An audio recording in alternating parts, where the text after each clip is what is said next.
to the 46, so you would end up with 50, a cap of 50 for vacation home rentals, single unit rentals. And Jessica, you want to speak to this as far as... Wait just a minute, because that's what I understand to be the case, but then what's the point of making 46 the original cap? In other words, we're throwing out in number 5 the original cap because of what we have in 4. Is that what? Yeah, if I could just say, the town plan itself allows that particular cap to be updated via this formula. There are other caps in the town plan that are not subject to this formula and are not subject to update. Here, maybe I can, let's see. Basically, there are 2 limits that were set. There was the cap that was set by the table, which was 46, or if you update the plan to include the mapping errors, that would be 53, and that's a cap set by the tables. And any increase above that is where the 13-to-1 ratio comes into play. So the 13-to-1 ratio is really just a growth above that initial cap and then becomes a new limit. So I understand why it's confusing, because there's 2 parts. There's the table cap, and then there's the increase above that cap based on the 13-to-1 ratio. And right now, we're even below 46 units for vacation home rentals and single unit rentals. So whatever the determination is on that, there's still room to issue some permits for vacation home and single well, I understand that. My only point is here is I think you're not utilizing the... Can you state your name for the record? Jessica Stellato, planning team. Sorry. We need it to be on the tape, yeah. Just, Thank you. if I may bounce back to that, I'm just saying utilizing the figure of 46 as the original cap is rather... that's kind of a footnote. 13-to-1 is the ratio, and we're basing it on the number of units that are in the data that we finally pin down and get in place. That's why 46 is a bit of a red herring. Well, it is, and it it leads us, isn't. takes us off on a different, in Yeah. a different direction. Is what a red herring does. Alice, before you respond, state your name so we can keep it straight on the Okay, record. this is Allison. Because the record Classy is again. the tape. Okay.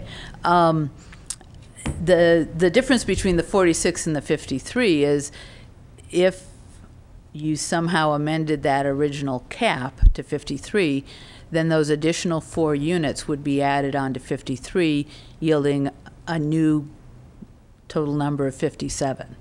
So that's where the 46 and the 53 come in, is what are you adding the 4 additional units to? Okay. All right, thank you. Sorry. Supervisor Del Bar. Thank you. And to continue on that for a second, because I'm struggling with the 4653. 46 was in the plan, but then there was also language that said mapping errors will be corrected. And mapping errors resulted in that number becoming 53. So why aren't we utilizing the 53? I know you tried to explain that, but I didn't catch quite, or didn't agree with your logic as to why we're not doing with 53. Since those were clearly mapping errors and approved. Okay. Well, one part of that is that would have needed to be an amendment of the town plan, and it never got through that process. The other part, I'll let Jessica try and explain about the whole mapping error and what that does or doesn't refer to. Well, before Jessica does, and I do want to hear from her, but whether or not we fell down on our end is that to me is a moot point in a sense, because the plan calls for, it says, if I read it right, shall be corrected as mapping error. So why penalize the mapping errors that got us to the 53? I don't know. We would be, by not recognizing those and saying, well, the cap is only 46 still, we're penalizing them. And that's not their error, it's ours. And if we didn't follow through with the Coastal Commission, then shame on us. But why penalize those folks that were clearly mapping errors? We told them they were mapping errors. We approved it on our end. And if it's held up to the Coastal Commission or for whatever reason and never got approved, that's another issue. But why are we not recognizing those? That's where I'm having a problem with that logic. Yeah, and the board could actually make a different recommendation than what we've put here. I would say the 46 is, I'll be honest about it, a path of least resistance, because it's what's in the approved plan, and there would be no questions of we were using something that wasn't in the approved plan.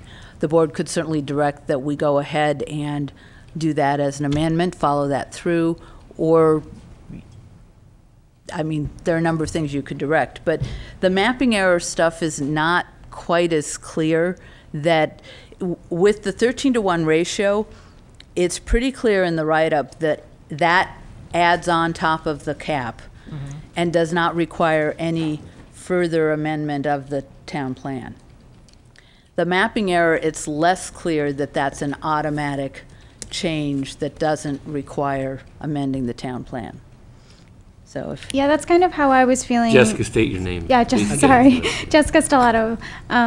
That's how I was feeling as well, that it is a very confusing topic, because the plan does require us to recognize those units. Right. But at the same time, because the plan was not amended, the current legal document as it stands is the plan from 1992, which only includes 46 units. Well, you use that same philosophy then on the 13-to-1 ratio. If Well- we would have to